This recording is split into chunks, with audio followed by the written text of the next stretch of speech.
জয় জয় ৰাম কৃষ্ণ কৃপাময় ভজিলো তোমাৰ পাৱে তোমাৰ চৰণে পংকজত মনে মজুক মোৰ স্বভাৱ। কি দান দিম দয়া, কি দয়া কৰিম দমন, কি দমন কৰিম। গীতাত কৈছে নিজৰ খাদ্যৰ অংশ যদি কাৰোবাক দান দিব, এইটো মহাদান বুলি কৈছে। খাবলৈ লওঁতে অতিথিজন আহিলে, গীতাত কৈছে দেই, গীতাত কৈছে। নমস্কাৰ, মই ক্ষীৰোদ নদৈ।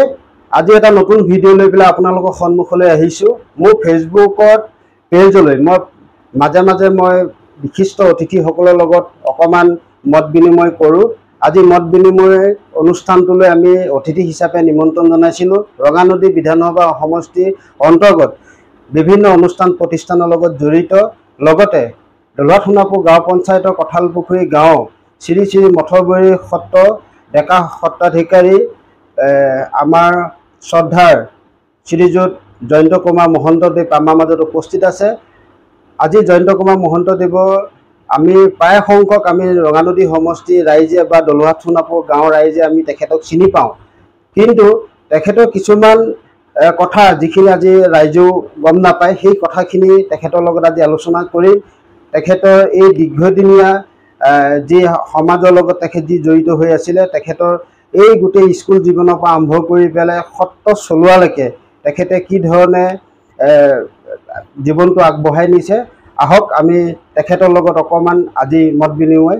নমস্কাৰ, আপোনাক আজি আমাৰ অনুষ্ঠানলৈ স্বাগতম জনাইছোঁ।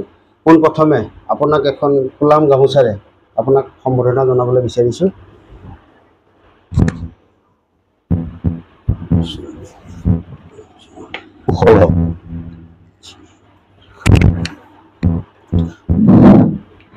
পোনপ্ৰথমে আপোনাক আজি অনুষ্ঠানলৈ স্বাগতম জনাইছোঁ।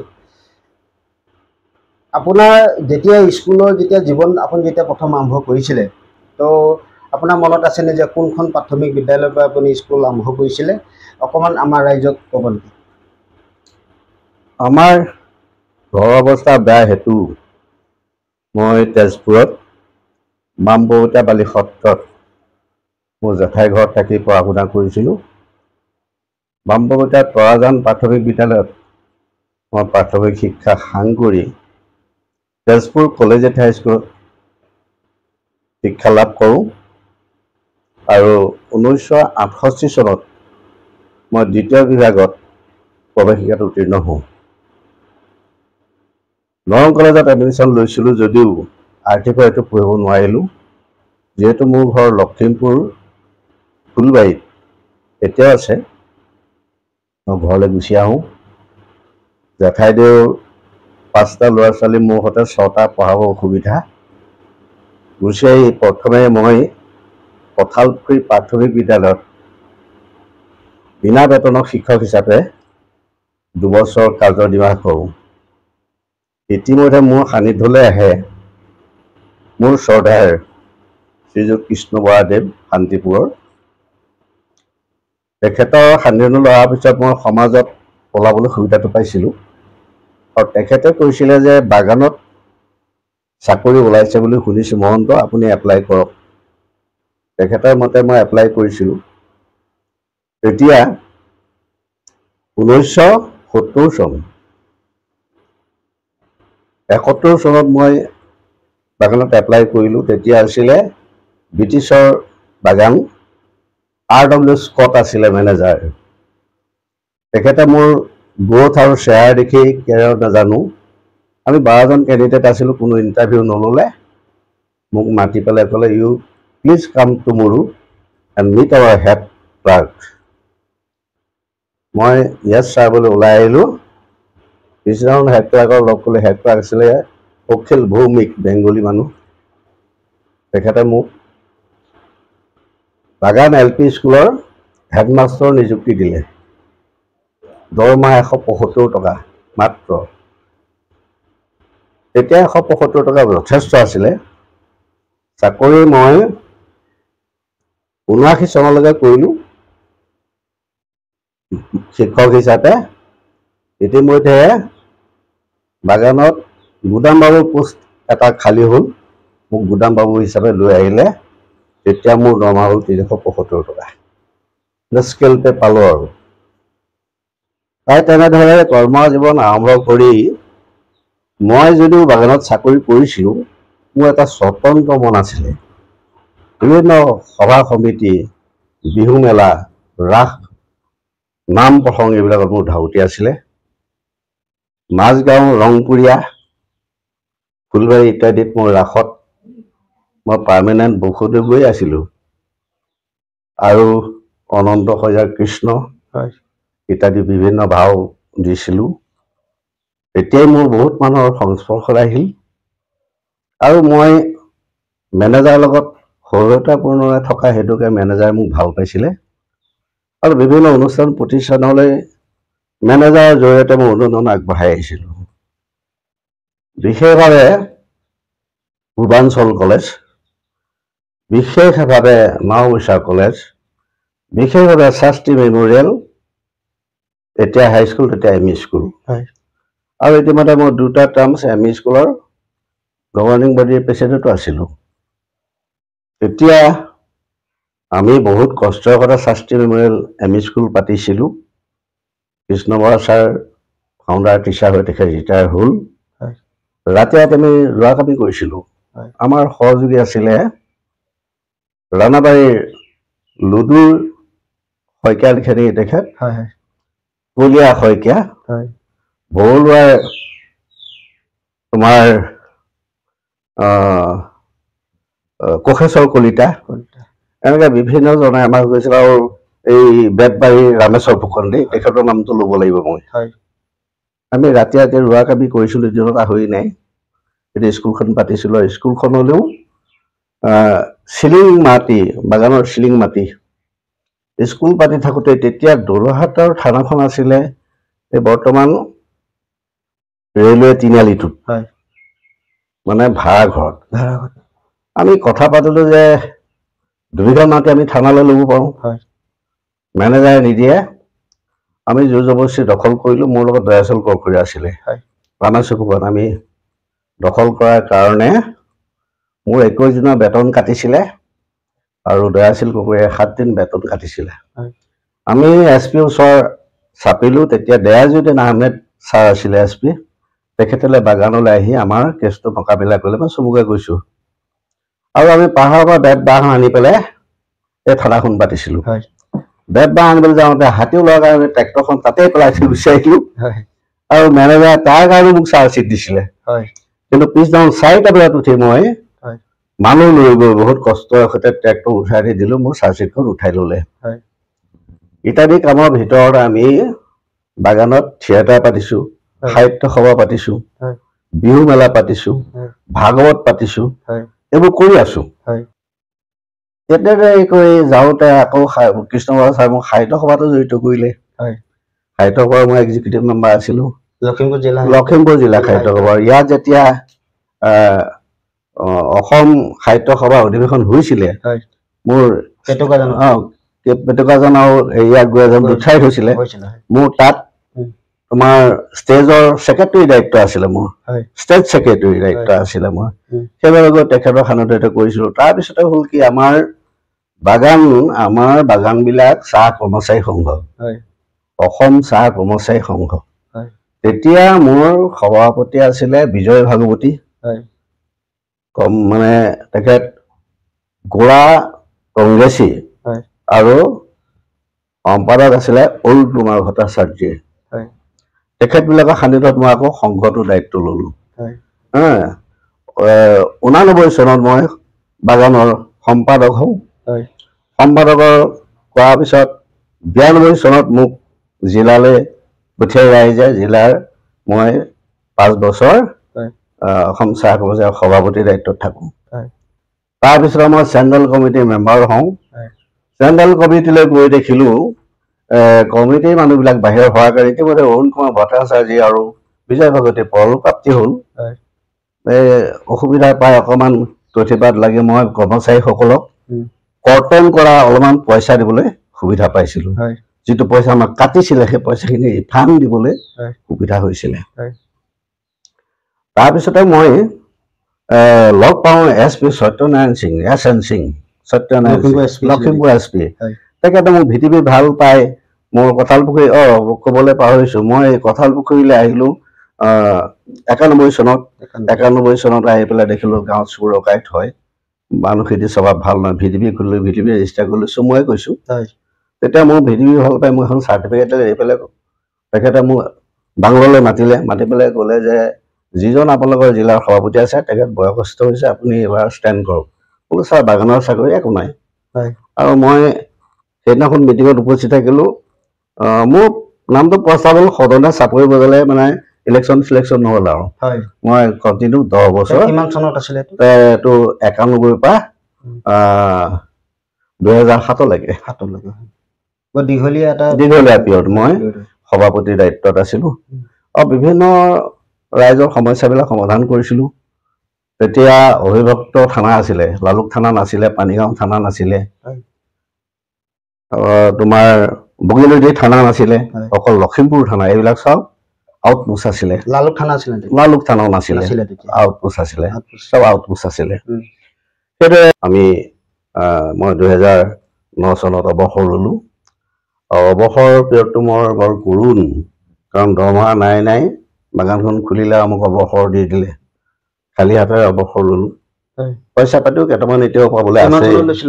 মই 2009 চনত 9 চনৰ মে' মাহত 17 মে'ত ল'লোঁ। 17 মে'ত ল'লোঁ। এতিয়া মোৰ সেই হিচাপে বয়স হ'ল 78 বছৰ, 78।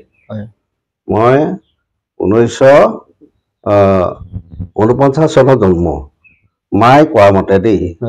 কিন্তু তেতিয়া আমাৰ সৰণি আছে, সৰণি মতে আকৌ 48 চন, মায়ে কয় 49। 50 চনৰ ভূমিকম্পত মই 1.5 বছৰীয়া বুলি কয়, কিন্তু সৰণিখনে কয় 1.5 বছৰীয়া। যাই কি নহওক, বয়স হ'ল, কথাবিলাক আগবাঢ়ি নোহোৱা হৈছে। 13 চনত 2013 চনত সত্ৰৰ দায়িত্ব ল'বলগীয়া হ'ল। দাদাই ল'লে অধিকাৰ, তেওঁৰ নামতহে। মই ডেকা অধিকাৰ হিচাপে এতিয়া সত্ৰৰ কাম কাজ, শৰণ ভজন, নাম প্ৰসংগ চলাই আছোঁ। এনেই ইয়াৰ মাজতে সুধিছোঁ, আপোনাৰ সত্ৰত ধৰক কিমান মানুহক মানে শিষ্যক মানে এতিয়ালৈকে শৰণ দিলে? মই এতিয়া কোনোবাই বেয়া পালেও এটা কথা ক'ব লাগিব, মই মিৰি দেউৰী কছাৰীসকলক আঁকোৱালি লৈছোঁ। মোৰ সেইসকল মানে শৰণ ভজনা বেছি। কিমান হ'লগে? জেনেৰেল কাষ্ট কম, প্ৰায় 2000 মান হ'ল। এতিয়া 2000 মান হৈছে মোৰ শিষ্য প্ৰশিষ্য। আৰু এই অঞ্চলতো আমি বহুত দেখোঁ, আপুনি ধৰক নামঘৰ যেতিয়া বাৰ্ষিক পাতে বা যিকোনো ধৰক আপোনাৰ ভাওনা হওক বা ভাওনা সমাৰোহ হওক, ৰাসবিলাক হওক, যিকোনো অনুষ্ঠানৰ লগত আপুনি জড়িত। গতিকে আমাৰ ৰাইজৰ মাজত আপুনি অকণমান ঘোষা ভাগি যদি অকণমান ৰাইজক যদি অকণমান শুনাই দিয়ে, তো আমাৰ ৰাইজেও অলপ ভাল পাব। কি আৰু আচলতে আমাৰ ঘোষাৰ ভাগ আছে, দেহতত্ব ভাগ, নিবেদন ভাগ, শৰণৰ ঘোষা, ভজনৰ ঘোষা। মই ভজনৰ ঘোষা ভাগে গাব বিচাৰিছোঁ।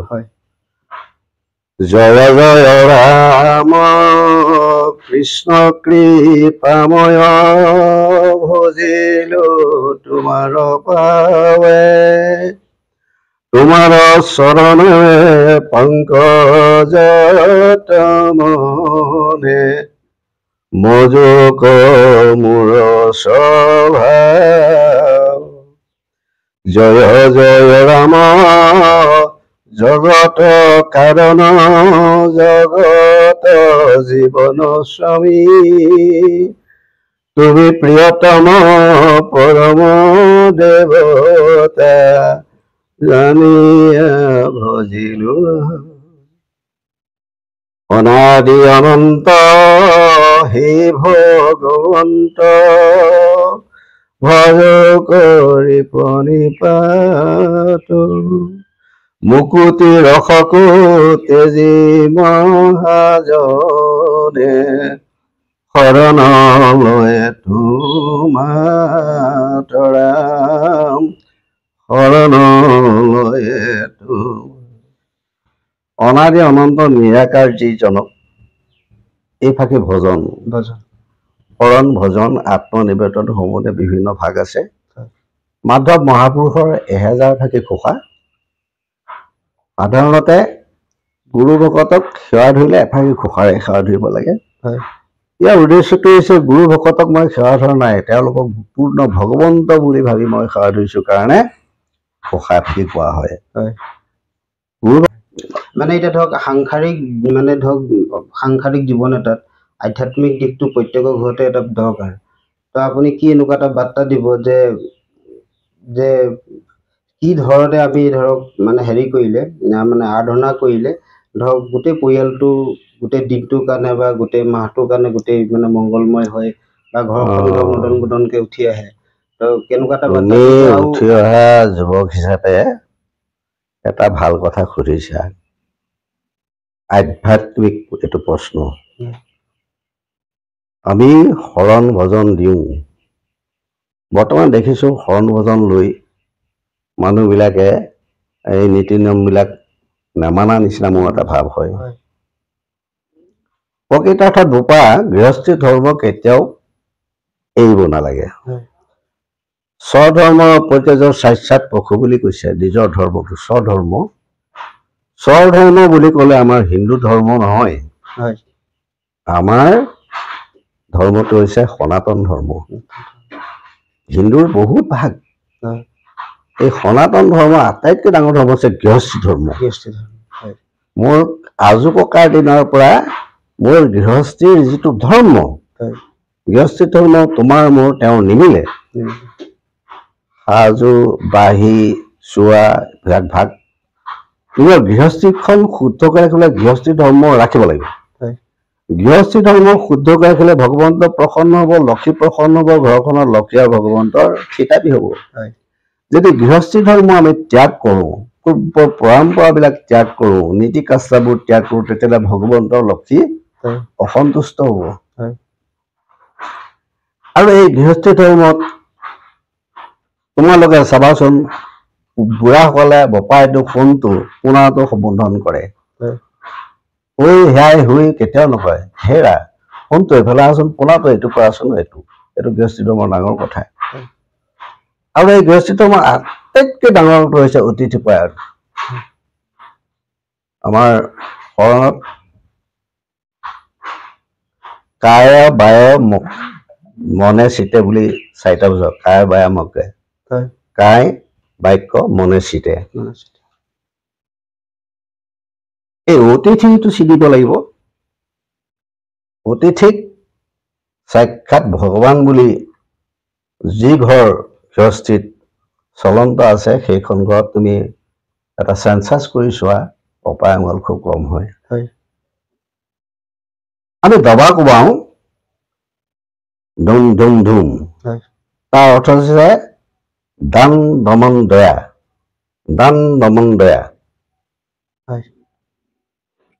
দান কি দান দিম দয়া কি দয়া কৰিম দমন কি দমন কৰিম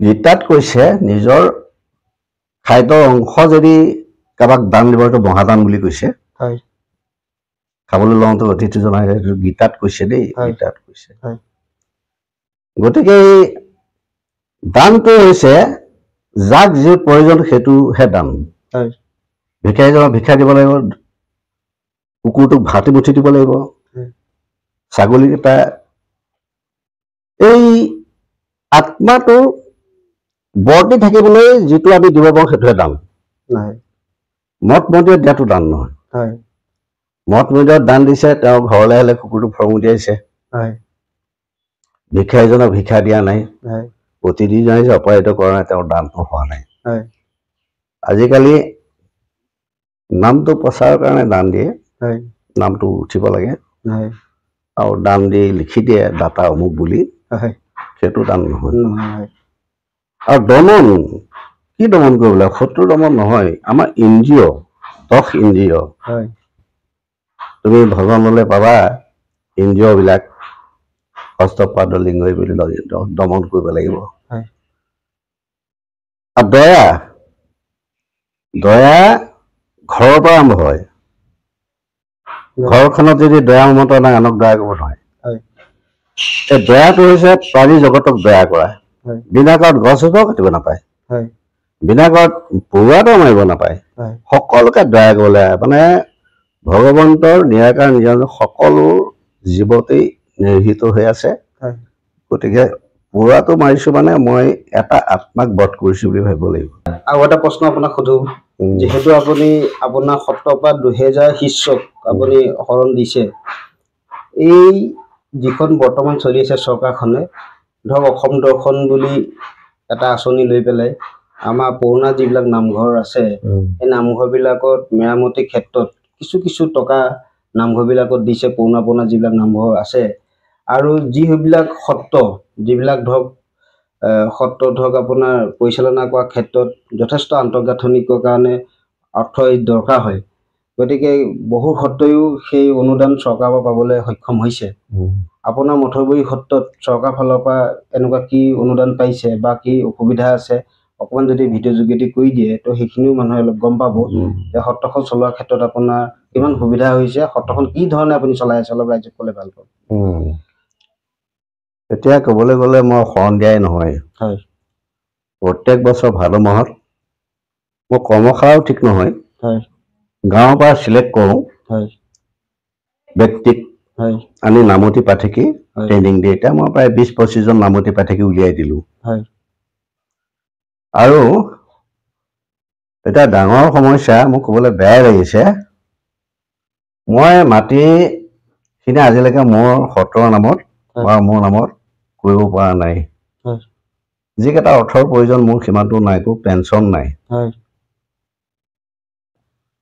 চৰকাৰ MLA MP কাৰো পৰা মই সহযোগিতা পোৱা নাই আৰু নামঘৰটো মই যিভাৱে বনালো তেনেকৈ আছে সম্প্ৰসাৰণো কৰিব পৰা নাই নতুনো কৰিব পৰা নাই মোৰ ল'ৰাৰো মানে তেনেকুৱা চাকৰি তাকৰি নাই নাপালে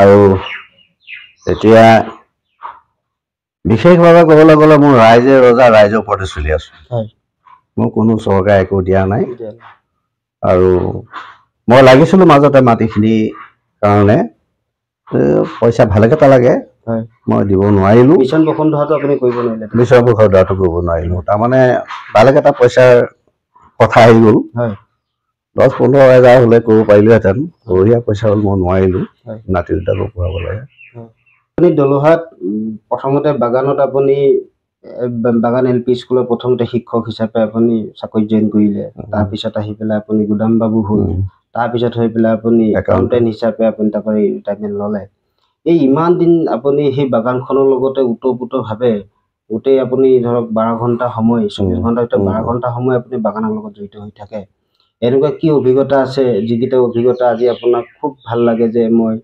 মোৰ কাৰ্যকালৰ দিনত এই কামটো কৰিলোঁ বা এনেকুৱা কি চবৰে কিবা এটা কাম কৰিলে কিবা ভাল এটা অভিজ্ঞতা থাকে যে মই ক'ব নেকি বাগানৰ অভিজ্ঞতা হিচাপে বাগানৰ মজদুৰ ভাই নিচিনা সৎ আৰু সহজ মানুহ নাই এতিয়া মোক বজাৰ দেখিলে বাবু বুলি কোনোবাই ভৰি ধৰে কোনোবাই নমস্কাৰ দিয়ে ঘৰলৈ আহে উপাসনা জেগা নাই খ্ৰীষ্টানসকলৰ খ্ৰীষ্ট হাউচ এটা আছে আমাৰ উপাসনা জেগা নাই মেনেজাৰক ক'লো যে শিৱ মন্দিৰ এটা বনাওঁ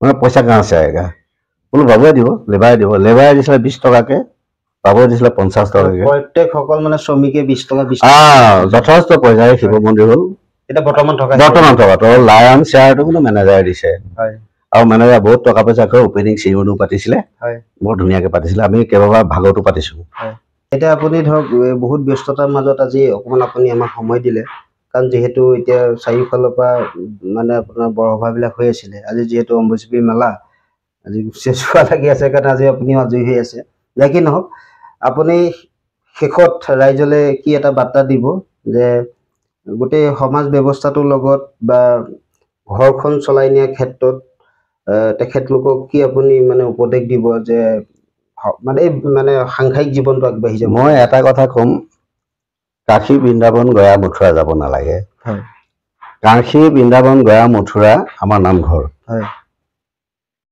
নামঘৰত সহযোগিতা ৰাখক হয় নামঘৰত সেৱা সৎকাৰ কৰক গৃহস্থী ধৰ্ম ৰক্ষা কৰক পুৱা গধূলা ভগৱন্তক চিন্তা কৰক শৰণ ভজন লৈ শৰণ ভজনৰ মাধ্যমেৰে সৈতে একাত্মিক বোধ যিটো ভগৱন্তৰ প্ৰতি একাত্মতা হ'ব হওক তেতিয়া সমাজখন ভাল হ'ব এটা বিশৃংখলৰ মেইন কাৰণটো হৈছে আপোনালোকে চাওক যিবিলাকে ভগৱন্তক চিন্তা চৰ্চা নকৰে তেওঁলোকে বিশৃংখল কৰি আছে হয় যি ধৰ্মৰে নহওক হয় তেওঁলোকে মানে ভগৱন্তৰ পাছলৈ নাযায় ভগৱন্তৰ চিন্তা চৰ্চা নকৰে ভগৱন্তক চিন্তা চৰ্চা কৰিলে বেয়া কাম কৰিবলৈ বেয়া এটা ব্যৱস্থালৈ যাবলৈ ভয় এটা কৰিব ভগৱান আছে ভগৱানে দেখিব বুলি ভয় এটা আছে মই এইটোৱে বাৰ্তা দিম যুৱ প্ৰজন্মক যে আপোনাসকলে নিজ নিজ ধৰ্মৰ ভেটিটো টনকিয়াল কৰক নিজৰ ধৰ্মত আস্থা ৰাখক গুৰু ভকতৰ প্ৰতি আস্থা ৰাখক পিতৃ মাতৃক শ্ৰদ্ধা কৰক ভাতৃ ভগ্নী সকলো মোৰ বুলি ভাবক তেনেদৰে ধৰিলে আমাৰ সমাজৰ বিশৃংখলাটো নাইকিয়া হ'ব বুলি মোৰ দৃঢ় ধাৰণা আৰু মই শৰণৰ লগে লগে তেনেকৈ ধৰণৰ মোৰ শিষ্য প্ৰশিক্ষকক তেনেকৈও জ্ঞান দিওঁ বহুতে সেই বিষয়টোত হেৰি কৰা ইতিমধ্যে মই সত্ৰ মহাসভাৰ নাওবৈচাৰ সভাপতি হৈ আছোঁ বৰ্তমান বৈদিক বৈষ্ণৱ মহাসভাৰ মই সভাপতি হৈ আছোঁ আৰু সাহিত্য সভা আজীৱন সভ্য হৈ আছোঁ আকৌ শান্তি কমিটি লালুক থানাৰো মই উপদেষ্টা হৈ আছোঁ ইত্যাদি কামবিলাক আৰু এই মানুহ মই এতিয়া বিশেষকৈ ধৰ্মীয় দিশত থকাৰ কাৰণে মেল মিটিংবিলাক কমলৈ যাওঁ মেল মিটিঙত যাবলৈ সময় নাপাওঁ ধৰ্মীয় দিশত থাকোঁ ইমান ব্যস্ততাৰ মাজতো আজি আমাক যি আমাৰ অনুষ্ঠানলৈ আহি আপুনি সময় দিলে আপোনাক ধন্যবাদ জ্ঞাপন কৰিছোঁ শ্ৰদ্ধা ৰাইজ আচলতে ৰঙানদী বিধানসভা সমষ্টিৰ অন্তৰ্গত